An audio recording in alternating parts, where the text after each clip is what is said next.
Welcome to voices. हाल ही में एक नई खोज सामने आई है जिसके मुताबिक 50 करोड़ साल पहले हुई एक रहस्यमय आपदा ने एक नर्सरी को कब्रिस्तान में बदल दिया था। इस साइट में लगभग 3000 फॉसिल स्पेसिमेंट्स मिले हैं, जिनमें शामिल 17 स्पीशीज साइंस के लिए बिल्कुल नई है। आज से 500 मिलियन साल पहले जब ये डिजास्टर हुआ तब प्राचीन क्रस्टेशियंस, कीड़े और गहराई में रहने वाले अन्य खौफनाक रेंगने वाले जीवों का एक एन्क्लेव अपने नवजात शिशुओं की देखभाल कर रहा था। तभी तलछट का एक एवलांचे नीचे की ओर आ गया, जिससे हजारों जीव और उनकी संतानें महज एक पल में जमीन के नीचे दब गए। जरा सोचिए, जो कभी समुद्र के नीचे की एक एस्टोनिशिंग नर्सरी थी, वह कब्रिस्तान बन गई और वहां रहने वाली सैकड़ों प्रजातियों में से कुछ के लिए एक असामयिक एक्सटिंक्शन साइट भी। चीन के कुनमिंग शहर के पास खुदाई करने वाले शोधकर्ताओं ने कैम्ब्रियन युग के इस कब्रिस्तान को आधे युग में पहली बार उजागर किया है।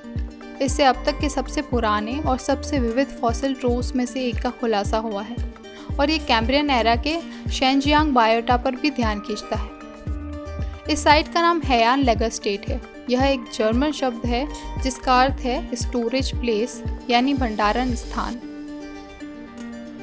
इसमें कम से कम 118 प्रजातियों के 2800 से अधिक फॉसिल स्पेसिमेंट्स हैं, जिनमें आधुनिक समय की जेलीफिशेस, इंसेक्ट्स, क्रस्टेशियंस, कीड़े, ट्राइलोबाइट्स और स्पॉन्जेस के पूर्वज शामिल हैं।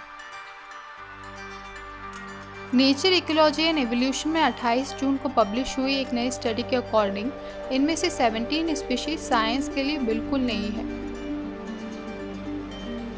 आधे से अधिक यानी लगभग 51% नमूने जुवेनाइल्स के हैं, जिनमें कई लार्वा क्रीचर्स उनके सॉफ्ट टिश्यूज के साथ उल्लेखनीय रूप से बरकरार हैं। भरपूर मात्रा में जुवेनाइल सैंपल्स के अलावा शोधकर्ताओं को इस साइट पर संरक्षित अंडों का ढेर भी मिला। जुवेनाइल फॉसिल्स हमें मुश्किल से ही दिखते हैं, खासकर सॉफ्ट बॉडीड इनवर्टिब्रेट्स के। ये जीवाश्म ट्रोव लगभग 518 मिलियन वर्ष पूर्व के दौरान का है। तब कैम्ब्रियन काल चल रहा था। कैम्ब्रियन काल 540 से 490 मिलियन वर्ष पूर्व तक रहा था। ये वो समय था जब पृथ्वी पर जीवन ओशंस तक ही सीमित था। कैम्ब्रियन काल का यह समय जैव विविधता में उछाल और उफान का युग था, जिसमें कई नई प्रजातियों का विस्फोट देखा गया था। इन एंशिएंट स्पीशीज ने सभी आधुनिक एनिमल ग्रुप्स के लिए मंच तैयार किया।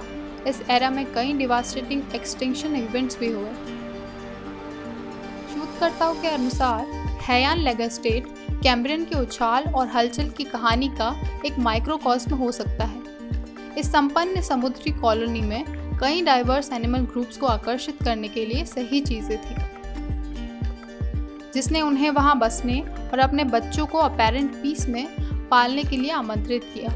यह लेगरस्टेट या तो पेलियो नर्सरी का एक दुर्लभ प्राचीन उदाहरण हो सकता है या सिर्फ नेस्टिंग और संतान पालन के लिए एस्टेब्लिश हुआ एक हैबिटाट। शायद यह क्षेत्र शिकारियों से सुरक्षित था या इसने बढ़ते बच्चों के लिए भरपूर पोषण की पेशकश की, जबकि मैच्योर क्रीचर्स डेवलपमेंट के एक सर्टेन लेवल पर पहुंचने के बाद अपना भाग्य कहीं और आजमाने के लिए तैरकर निकल जाते थे। शायद इस क्षेत्र पर विकास के सभी स्टेजेस में जानवरों के एक समुदाय ने कब्जा कर लिया था, इससे पहले कि किसी अन्य समूह द्वारा आक्रमण किया गया, जो अंदर चले गए और सामूहिक रूप से पुनः उत्पन्न करना शुरू कर दिया।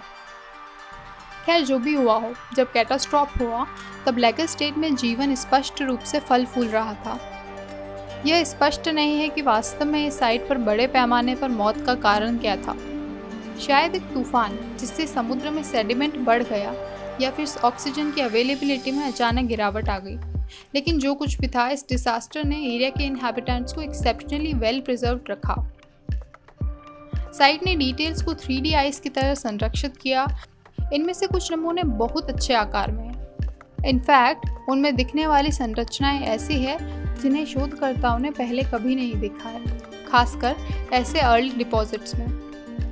सिटी स्कैन का उपयोग करते हुए वैज्ञानिक इन संरचनाओं के 3D मॉडल बनाने में सक्षम होंगे, ताकि वे इन अजीब और विविध जीवों को बेहतर ढंग से समझ सकें। वे जीव जिनका हैयान लेगरस्टेट कभी घर हुआ करता था।